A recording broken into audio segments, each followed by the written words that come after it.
दोस्तों, ये 12 वोल्ट की बैटरी को चार्ज करने वाला एक चार्जर है, जो कि 10 एम्पीयर तक का है।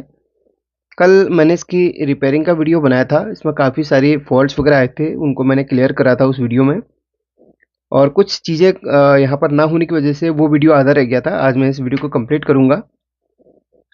अगर आप इसका फर्स्ट पार्ट देखना चाह रहे हैं तो मैं कमेंट बॉक्स में वीडियो को पिन कर दूँगा, आप उस पे जाके देख सकते हैं, या कार्ड पे या एंड स्क्रीन पे आपको वीडियो मिल जाएगी, वहाँ पर भी आप क्लिक कर सकते हैं। अगर कल वाली वीडियो नहीं देखना चाह रहे हैं या नहीं देख पाए किसी कारणवश, तो मैं बता देता हूँ उसमें क्या-क्या फ़ॉल्ट था। एक मिनट में इसमें ले लूँगा, बाकी जो आगे मैं इसकी रिपेयरिंग पे कंप्लीट अभी करूँगा इसको। जब मैंने इसको ओपन किया था बॉक्स से, तो इसमें बहुत सारे ट्रैक वगैरह डैमेज थे, जो मैंने ट्रैक्स को कंप्लीट किया है। एक यहाँ पर था, 1-2 यहाँ पर थे, तो वो सब मैंने यहाँ पर कंप्लीट करे ट्रैक्स। उसके बाद एक जब चेक किया तो एक डायोड यहाँ पर खराब थी, जो कि रेक्टिफायर पे, हाफ वेव रेक्टिफायर पे एक 5408 डायोड इन्होंने लगा के रखी हुई थी, तो उस डायोड को मैंने रिप्लेस किया था। और बहुत सारी चीज़ें जैसे कि एनटीसी थी वो फटी हुई थी, हालांकि एनटीसी को प्रॉपर्ली काम कर रही है। और इस जगह पे एक यानी कि 3 डायोड लगी हुई थी। जब मैंने उन डायोड को चेक किया तो वो एक टीवीएस डायोड थी, जो कि प्रोटेक्शन के लिए, जैसे जेनर डायोड होती है वैसे टीवीएस डायोड के बारे में भी एक वीडियो मैं बना दूंगा, कैसे काम करती है। वो प्रोटेक्शन के लिए यहाँ पर यूज करी जाती है, ठीक है। स्पैक्स वगैरह जब आती है ना अचानक से, उनको रोकने के लिए यहाँ पर टीवीएस डायोड लगाई गई थी, जो कि शॉर्ट हो गई थी, जिस कारण हालांकि मेरे पास टीवीएस डायोड नहीं थी, जिसकी वजह से ये वीडियो कंप्लीट नहीं हो पा रही थी। तो बिना टीवीएस डायोड को भी यहाँ पर हम इसको कैसे अभी चालू करेंगे, वो मैं आपको बता दूंगा। और एक ये जो कॉइल थी वो गिर गई थी किसी कारणवश, हो सकता है ओवर हीटिंग की वजह से गिर गई हो। तो इतने सारे फॉल्ट थे। जब यहाँ पर मैंने देखा तो टीवीएस डायोड तो एज ए प्रोटेक्शन यहाँ पर यूज किया गया है, तो उसको जब निकाला तो मेन यहाँ पर ये लाइट जल रही थी। अब यहाँ पर फिर भी एसएमपीएस को वर्क करना चाहिए था, बट ये वर्क नहीं कर रहा था। लेकिन जो मेन लाइट थी, ये एक मेन से ही यहाँ पर एक रेजिस्टेंस से लगा के एक नॉर्मली एलईडी लगाया गया है, लेकिन यहाँ पर अदर वोल्टेज वगैरह नहीं बन रही थी।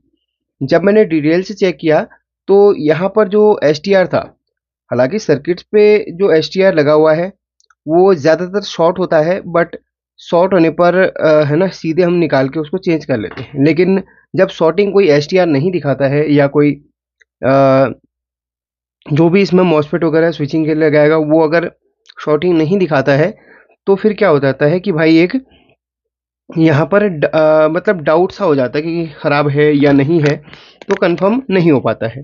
अगर हमारे पास कोई दूसरा मॉसफेट या एसटीआर हो तो उसको हम चेक कर सकते हैं। हालांकि मॉसफेट को या ट्रांजिस्टर को चेक करना इजी होता है, लेकिन एसटीआर को इजीली चेक नहीं किया जा सकता।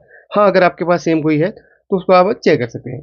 तो जब मैंने इसको देखा तो कहीं पर भी ये शॉर्टिंग नहीं दिखा रहा था। आप देखेंगे, ये देखिए, ये वाला तो बीच वाली पिन के साथ में कनेक्ट रहता है, बाकी आप देखेंगे कहीं पर भी ये शॉर्टिंग किसी पर भी नहीं दिखा रहा। और डायोड वैल्यू जो को दिखानी चाहिए, वो यहाँ पर कहीं ना कहीं पर वो किसी न किसी पिन पे डायोड वैल्यू इजीली दे रहा था। अब जब आप कंप्लीट चेक कर रहे हैं उस कंपोनेंट को, और वो कहीं पर भी आपको डाउट नहीं दे रहा है कि इस पर शक किया जाए, तो फिर मैंने क्या किया कि मैंने कहा एक बार चलो, जब मैंने लगभग देख लिया है तो बहुत सारी चीज़ें हैं यहाँ पर क्लियर नहीं हो पाई थी। तो फिर मैंने क्या किया कि इसकी जगह पे एक छोटा सा मॉड्यूल लगा के देखा, जो कि हमारे पास इजीली ये एसटीआर तो उपलब्ध है नहीं, तो इसकी जगह पे हमने क्या किया, एक मॉड्यूल लगा के देखा। उसके बाद ये सप्लाई जो है प्रॉपरली काम करने लगी थी।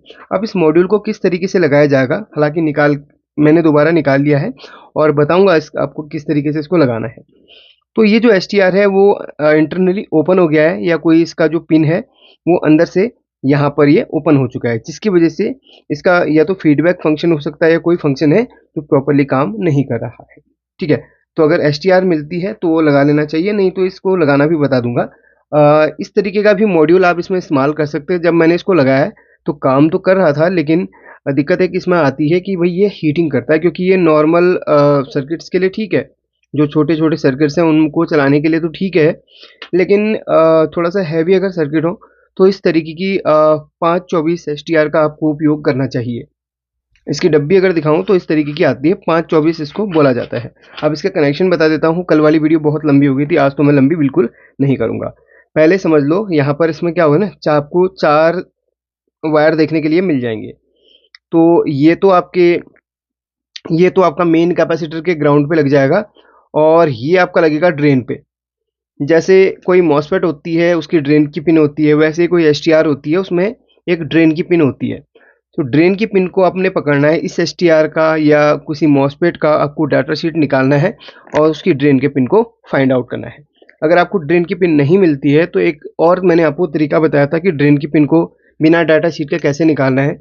जिस लोकेशन पे एसटीआर या मॉसफेट लगा हो उसमें कोई ऐसी पिन ढूंढनी है जो आपके मेन एसएम ट्रांसफॉर्मर के एक पिन से कनेक्ट हो, और वो पिन का जो दूसरा सिरा है अगर आप उसको ट्रैक करोगे तो मेन फिल्टर कैपेसिटर के पॉजिटिव से लगा होगा। अब यहाँ पर देखिए वो जो एसटीआर था उसमें कितनी पिनें हैं आप देखो, 1 2 3 4 5 6 पिनें उस एसटीआर के अंदर थी। ठीक है, ये वाली भी एसटीआर की ही पिन है।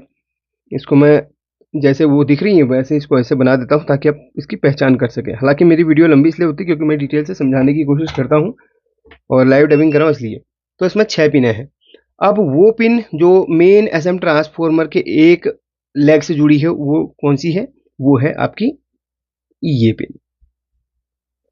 अब आप अगर ट्रैक करोगे तो अदर पिनें भी कहीं ना कहीं किसी न किसी कंपोनेंट के होते हुए वो आपको दिखेंगी, बट जो डायरेक्ट आपकी एसटीआर की एक लेग एसएम ट्रांसफॉर्मर के एक लेग से जुड़ी हो, और वो लेग आपको पता है जो ट्रांसफॉर्मर होता है उसमें यहाँ पर एसएमपीएस में 4 पॉइंट्स होते हैं उस ट्रांसफॉर्मर में।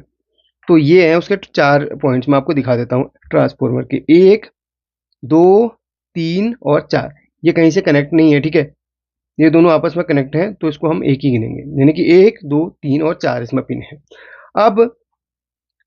अब ड्रेन की पिन हमने कंफर्म करने की वही ड्रेन की पिन है, तो ट्रांसफॉर्मर का ये एक सिरा है यहाँ पर हम रखेंगे और दूसरा हम जिस वाले पॉइंट में हमें बजर सुनाई देगा वो पॉइंट हमारा मेन कैपेसिटर के प्लस से कनेक्ट होना चाहिए, वही पिन ड्रेन का होगा। चलिए देखते हैं, इसमें नहीं आ रहा है, इसमें बजर आ रही है, देखिए इसमें बजर आ रही है इस पिन पे, और ये ट्रैक कहाँ पे जा रहा है? मेन फिल्टर कैपेसिटर के पॉजिटिव से यहाँ पर ये जुड़ा है। तो ये पिन हमारी ड्रेन की है, ठीक है। इसके जस्ट अपोजिट इस कॉइल के जस्ट अंदर से जो एंडिंग सिरा है वो ये है, तो ये हमारी कहाँ की है? ड्रेन की है, ठीक है। अब मैंने आपको बता दिया इन दोनों वायर के कनेक्शन। मेन फिल्टर कैपेसिटर के जो नेगेटिव वाला है उसमें ही हमें ब्लैक वायर को इस तरीके से जोड़ देना है और रेड वायर को हमें ड्रेन की पिन के साथ में जोड़ देना है। एसटीआर की ड्रेन की पिन जहाँ पर लग रही है उसको फाइंड आउट करना भी बता दिया उसके बाद, लेकिन जो एसटीआर है उसको आपने बाहर निकाल लेना है, पुराने खराब वाले को। अब कितनी वायर बची हमारी? 2 वायर बची। ये 2 वायर कहाँ पे कनेक्ट करनी है देख लो।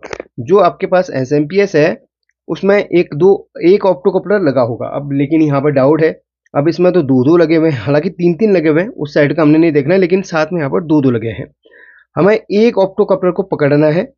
यहाँ पर वैसे 2 लगे हैं तो मैंने यहाँ पर इस वाले ऑप्टोकपलर को ऊपर उठा दिया है इस तरीके से। अब इस ऑप्टोकपलर में अगर आप देखेंगे तो यहाँ पर ये सेकेंडरी की 2 पिनों को सिर्फ मैंने उठाया है, यानी कि ये प्राइमरी साइड की पिन है और वो है सेकेंडरी साइड की पिन है। तो सेकेंडरी साइड की पिन उठा ली है और उस ऑप्टोकपलर में उठा ली है जो इस तरफ इस वाली एसी से कनेक्टेड है। तो ये देखिए ऑप्टोकपलर में मैंने उस तरफ की 2 पिनें उठाएंगे, फर्स्ट और सेकेंड नंबर की। फर्स्ट ये डॉट वाली फर्स्ट होती है, इसके बगल वाली सेकेंड होती है, तो इसको मैंने इस तरीके से ऊपर उठा लिया है, यानी कि 2 पिनों का कोई भी कनेक्शन उस बोर्ड के साथ में अब नहीं है। अब यहाँ पर सर्किट में एक ऑप्टोकपलर इस वाले एसएमपीएस में भी आपको दिख रहा होगा, इसको भी आपने ऊपर उठा लेना है यहाँ पर। अब इसकी भी वही फर्स्ट और सेकेंड नंबर की पिन को उठाना है। इसके बाद यहाँ पर आपको 2 वायर लगी हुई मिल रही होंगी, इन दोनों वायर को आपने बाहर निकाल लेना है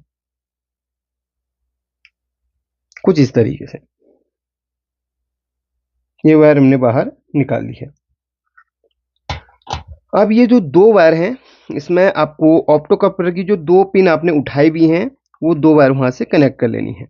जैसे येलो वाली में फर्स्ट में कर लेता हूँ, कोई सी भी कहीं भी कर सकते हैं, आपको बस ध्यान रखना है कि कौन सी वायर कहाँ पे आप कनेक्ट कर रहे हैं। तो येलो वाली को मैंने फर्स्ट वाली पिन पे कनेक्ट कर लिया है और ब्लू वाली को सेकेंड। इसके डॉट वाली आपकी फर्स्ट नंबर की पिन होती है यहाँ पे डॉट वाली, ठीक है, और ये आपकी सेकेंड नंबर की पिन होती है। तो इस तरीके से ये 2 वायर के कनेक्शन ऑप्टोकपलर में कर लिया और ऑप्टोकपलर को मैंने ऊपर उठा लिया है। ऑप्टोकपलर के बारे में जानने के लिए आपको वीडियो देखनी पड़ेगी, कैसे काम कर रहा है। अब यहाँ पर आपने देखा होगा कि मैंने सर्किट में जो ऑप्टो कपलर है इसकी भी 2 पिन यहाँ पर ऊपर करी हुई है। अब यहाँ पर जो नीचे प्रिंट खाली है, नीचे जो प्रिंट खाली है उसी में मैंने करना क्या है कि यहाँ पर इन दोनों पिनों को, जो दोनों वायर हैं इस ऑप्टो कपलर की, वो लगा लेनी है। अब ये डॉट वाली फर्स्ट है तो वहाँ पर भी फर्स्ट वाली जो है उस पॉइंट को हमें फाइंड आउट करना है। तो यहाँ पर फर्स्ट ये वाली है, ये वाली हमारी फर्स्ट पिन है यहाँ पर। तो यहाँ पर हमें येलो कलर के वायर को जोड़ देना है और यहाँ पर ब्लू कलर के वायर को सेकेंड नंबर में जोड़ देना है। ये देखिए इस तरीके से, कुछ इस तरीके से इसके कनेक्शन होंगे। चलिए थोड़ा सा सही तरीके से इसको कर लेता हूँ, ये टच ना हो, क्योंकि एक छोटी सी गलती आपके एसएमपीएस को हमेशा के लिए या आपके मॉड्यूल को हमेशा के लिए ख़राब कर सकती है। तो ध्यान से ये काम करना है। अब आप समझ गए होंगे, यहाँ से ऑप्टो कपलर उठाया, उसकी 2 जो उठी हुई पिनें हैं फर्स्ट और सेकेंड नंबर की, वहाँ से हमने एक एक बार उठाई और सेम वहीं पर उस ऑप्टो कपलर के जो पॉइंट हैं उसमें हमने उस वाली को उठा के फ्री कर लिया है और वहाँ पर फर्स्ट सेकेंड नंबर की जो पिन है वहीं पर सेम एज इट इज़ हमने इसके पॉइंट में लगा लिया है।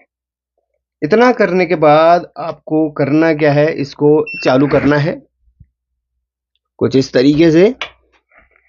और आप देख सकते हैं ये येलो कलर की लाइट जल गई है जो कि इसके पावर ऑन होने का संकेत देती है। ये मेंस की है और ये येलो कलर की है। अब आपको मैं इसमें वोल्टेज चेक करवा देता हूँ। ये बैटरी प्लस और बैटरी माइनस का जो वायर है यहाँ पर आएगा, ये देखो 1280 वोल्ट इसके अंदर आ रहा है, यानी कि ये अब प्रॉपरली वर्किंग में है। ये मेन ट्रांसफॉर्मर है, इसका ये नेगेटिव है और यहाँ पर ये इधर पे चेक कर रहा हूँ आपको, इस वाले में, सॉरी बीच वाले में चेक कर रहा हूँ। तो आपको ये आपकी यहाँ पर ये लगी हुई है आपकी शॉर्ट की डायोड। तो यहाँ पर चेक कर रहा हूँ ये वोल्टेज आ रही है, यहाँ पर भी एक छोटी सी डायोड लगी हुई है। तो यहाँ पर भी ये देखिए यहाँ पर 16 वोल्ट बन रही है। ये डायोड अलग सेक्शन के लिए जा रही है और वो डायोड वहाँ के लिए जा रही है, यानी कि दोनों में प्रॉपरली वोल्टेज आ रही है। अच्छा यहाँ पर छोटा सा स्पार्क करके दिखाता हूँ आपको कि बहुत तगड़ा यहाँ पर वोल्टेज बन रहा है, ऐसा नहीं कि फेक वोल्ट है। ये देखो यहाँ पर एक आपको प्रोटेक्शन की लाइट भी अभी जलती हुई दिख रही होगी, जैसे हम इसको शॉर्ट करते हैं ये देखिए प्रोटेक्शन की लाइट भी जल रही है। अच्छा कुछ लोड इसमें चला के आपको दिखाता हूँ। तो यहाँ पर ये रहा एक लोड अपने पास, जैसे कि आप यहाँ पर देख पा रहे होंगे। प्लस को प्लस और माइनस को माइनस में लगा के आपको दिखाता हूँ। ये देखिए कैसेट प्लेयर यहाँ पर वर्क कर रहा है, दिख रहा होगा शायद आपको। चलिए यहाँ पर से दिखाता हूँ आपको, यहाँ से दिखेगा वो रन करते हुए।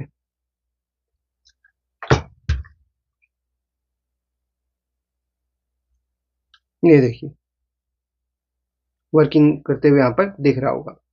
अच्छा वोल्टेज ड्रॉप हो रही कि नहीं वो भी आपको दिखा देता हूँ। इसमें वोल्टेज बिल्कुल भी ड्रॉप नहीं हो रही है। आप यहाँ पर वोल्टेज भी देख सकते हैं, वो रन कर रहा है और साथ में वोल्टेज भी आपको मल्टीमीटर से सामने दिख जाएगी।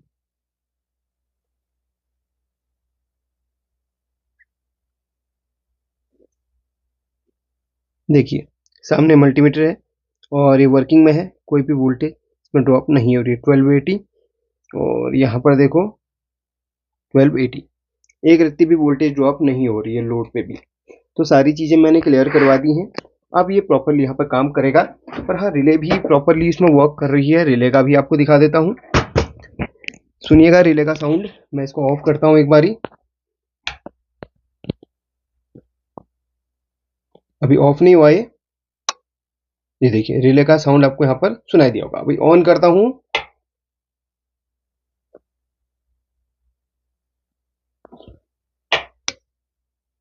शायद आपको रिले का साउंड अब सुनाई दिया होगा।